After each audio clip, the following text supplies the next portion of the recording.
Magandang araw, mga kabantay airport and travel. Isang mainit na pagbati sa inyong lahat, lalo na ngayong Holy Week at kasagsagan ng summer peak ng 2026. Alam kong marami sa inyo ang sabik na bumiyahe, umuwi o magbakasyon kasama ang pamilya. Ngunit, aminin natin, ang thought pa lang ng pagdaan sa Ninoy Aquino International Airport o NAIA, ngayong panahong ito ay nakakakaba na. Matinding pila sa immigration, mahabang hintayan sa security, siksikan sa bawat terminal, at ang matinding init na lalong nagpapahirap sa biyahe, lalo na para sa ating mga senior citizen at OFWs na may kasamang maliliit na bata o mabibigat na bagahe. Ang sitwasyon ngayong Holy Week at Summer Peak ay kakaiba. Hindi lang ito tungkol sa dami ng tao. Kasama rin dito ang pagod, init, at ang posibilidad ng mga abala na maaring sumira sa inyong inaasam-asam na biyahe.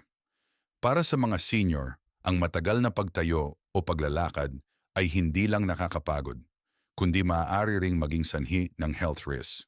Para sa mga OFW, ang bawat minuto na nasasayang sa pila ay mahalaga dahil mayroon silang schedule na dapat sundin para makabalik sa trabaho o makasama ang pamilya. Kaya naman, ang video na ito ay ginawa para sa inyo. Hindi lang ito generic na travel tips. Ito ay 7 lihim na hacks, mga praktikal na solusyon na hindi madalas sinasabi na makakatulong sa inyo na makalusot sa NAIA Immigration at Security ng mas mabilis, mas ligtas at mas komportable. Handa na ba kayo? Simulan na natin. Ang unang lihim na hack ay nagsisimula bago pa man kayo makarating sa airport, ang strategic airport arrival. Karamihan sa atin, ang iniisip lang ay dumating ng maaga. Pero ngayong Holy Week rush ng 2026, ang maaga ay hindi lang basta maaga. Kailangan itong maging strategic. Una, iwasan ang peak hours. Karaniwan, ang peak hours sa NEA ay tuwing umaga, mula 5 a.m. hanggang 9 a.m. at sa gabi, mula 6 p.m. hanggang 10 p.m. Kung ang flight nyo ay nasa loob ng mga oras na ito, asahan na ang matinding siksikan. Kung maaari, ischedule ang inyong flight sa off-peak hours tulad ng late morning, 10 a.m. 1 p.m. or early afternoon, 2 p.m. 5 p.m. Bagamat hindi ito laging posible, ang kaunting pagbabago sa flight schedule ay malaki ang maitutulong para maiwasan ang pinakamalaking volume ng pasahero. Pangalawa, alamin ang inyong terminal at ang pinakamabilis na drop-off point. Maraming senior ang nalilito sa NEA terminals. Siguraduhin na alam nyo kung saang terminal kayo at kung may specific drop-off area na mas malapit sa inyong airline counter. Halimbawa, sa Terminal 3, mayroong iba't ibang drop-off points depende sa airline. Kung may kasama kayong senior na may mobility issues, ipaalam sa driver na ihatid kayo sa pinakamalapit na entrance para maiwasan ang mahabang lakaran sa main entrance. Pangatlo, mag-check-in online kung posible. Karamihan ng airlines ay nag-aalok ng online check-in 24 hanggang 48 oras bago ang flight. Gamitin ito. Sa online check-in, ang kailangan nyo na lang gawin sa airport ay i-drop off ang inyong checked baggage, na kadalasan ay may mas maikling pila kaysa sa regular check-in counter. Para sa mga seniors na hindi sanay sa online transactions, maaaring tulungan sila ng kanilang mga anak o kamag-anak na gawin ito bago pa man sila umalis ng bahay. Ang simpleng hakbang na ito ay makakatipid ng oras at enerhiya na napakahalaga ngayong peak season. Ang pangalawang lihim na hack ay ang paghahanda ng inyong mga dokumento. Hindi lang basta kumpleto. Kailangan itong maging organized at madaling i-access. Ang bawat segundo ay mahalaga sa immigration at security, at ang paghahanap ng papeles sa ilalim ng bag ay malaking abala. Una, ang passport at visa. Siguraduhin na ang inyong passport ay valid ng hindi bababa sa 6 na buwan mula sa inyong intended date of travel. Para sa mga senior, i-double check ang expiry date, lalo na kung matagal na itong hindi nagagamit. Kung may visa, siguraduhin na ito ay valid din at nasa tamang pahina ng passport. Pangalawa, ang inyong flight itinerary at return ticket. Ilagay ito sa isang folder o pouch na madaling abutin. Kung OFW, Siguraduhin na kasama ang inyong OEC, Overseas Employment Certificate o OFW Pass. Sa 2026, mas pinapabilis na ang proseso ng DMW para sa OFW Pass, kaya kung hindi pa kayo nakakuha, siguraduhin na na-process nyo ito online bago umalis. Ang mga dokumentong ito ay critical at madalas hanapin ng immigration officer. Pangatlo, health declaration at travel insurance. Bagamat hindi na kasing higpit ang health protocols kumpara noong pandemya, mahalaga pa ring maging updated sa anumang travel advisory ng pupuntahan ninyong bansa. Kung may health declaration form na kailangan i-fill up online, gawin ito bago pa man dumating sa airport. Para sa mga senior, highly recommended ang travel insurance na may medical coverage. Ito ay magbibigay ng kapayapaan ng isip sakaling magkaroon ng emergency habang nasa biyahe. I-print ang inyong insurance details at ilagay sa parehong folder ng inyong flight itinerary. Ang pagiging handa sa mga dokumento ay hindi lamang nagpapabilis ng proseso, kundi nagbibigay din ng kumpiyansa sa inyong pagharap sa mga autoridad sa airport.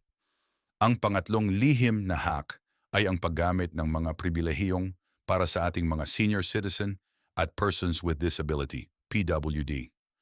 Ito ay isang karapatan ninyo at dapat ninyong gamitin, lalo na ngayong Holy Week rush ng 2026. Una, alamin ang inyong karapatan sa priority lanes. Sa NAIA, mayroong nakalaang priority lanes para sa senior citizens, PWDs, buntis, at pamilyang may maliliit na bata. Ito ay makikita sa immigration at security checkpoints. Huwag mag-atubiling gamitin ang mga ito. Kung hindi klaro ang signage, magtanong sa airport staff. Maraming senior ang nahihiyang gumamit ng mga priority lane dahil ayaw nilang maging hassle o sa tingin nila ay kaya pa nila. Ngunit ang mga lane na ito ay para sa inyo at ito ay idinisenyo para mapabilis ang inyong proseso at maiwasan ang matagal na pagtayo. Pangalawa, mag-request ng wheelchair assistance or airport escort. Kung may mobility issues ang senior, i-request ito sa inyong airline ng maaga. Ideally, 48 to 72 oras bago ang flight. Libre ito. Mayroong mga airport staff na sasamahan kayo mula sa entrance hanggang sa boarding gate. Hindi lang ito para sa mga baldado, kundi para sa sinumang may hirap sa paglalakad ng malayo o matagal. Ito ay magbibigay ng komportable at mabilis na pagdaan sa airport, lalo na sa malalaking terminals tulad ng NAIA Terminal 3. Pangatlo, huwag matakot humingi ng tulong. Kung nalilito kayo sa direksyon, sa kung saan ang pila, o may kailangan kayong itanong, lumapit sa uniformed airport personnel. Iwasan ang mga nag-aalok ng tulong na hindi naka-uniforme dahil sila ang kadalasang kasama sa mga scam. Ang mga opisyal na airport staff ay nandoon para tumulong, at ang paghingi ng tulong ay makakaiwas sa pagkakamali at abala. Ang pang-apat na lihim na hack ay ang pagpapabilis ng inyong pagdaan sa security screening.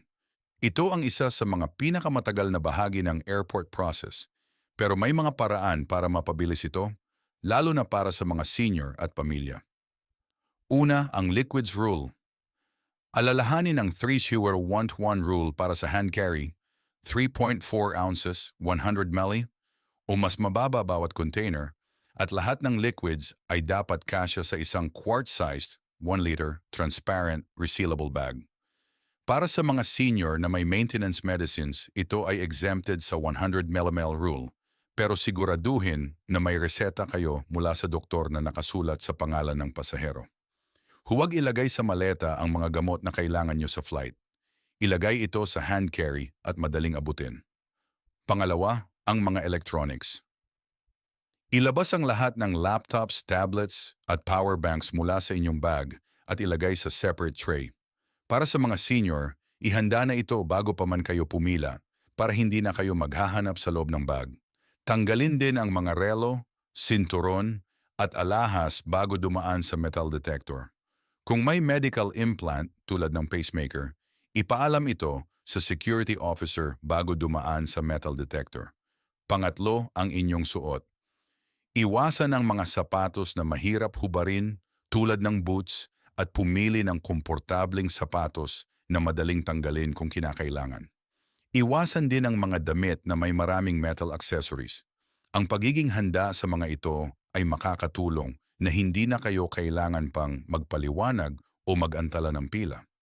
Ang mabilis na security screening ay hindi lang para sa inyong kaginhawaan, kundi para na rin sa seguridad ng lahat. Ang panlima at isa sa pinakamahalagang lihim na hack ay ang pagdaan sa immigration.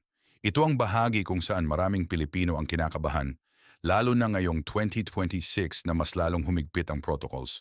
Pero may mga paraan para mapabilis at maging maayos ang inyong interview. Una, gamitin ang e-gates o automated gates. Sa NAIA, mayroong e-gates para sa mga qualified Filipino passport holders. Ito ay mas mabilis kaysa sa regular immigration counter dahil hindi nyo na kailangan makipag-usap sa officer.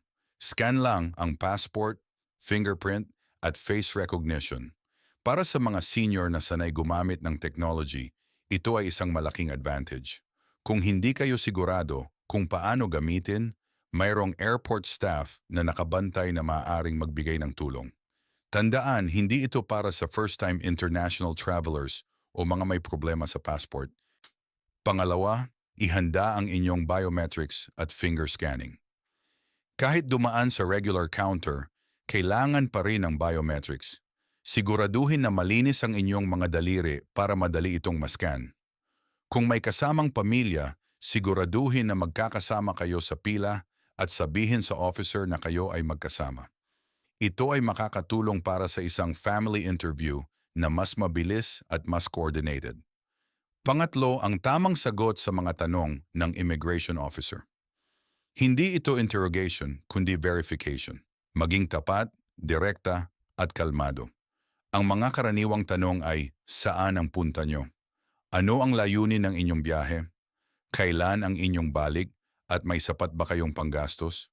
Para sa mga OFW, siguraduhin na alam nyo ang details ng inyong employer at contract. Para sa mga senior na bibisita sa kamag-anak, ihanda ang contact details at address ng tutuluyan nyo.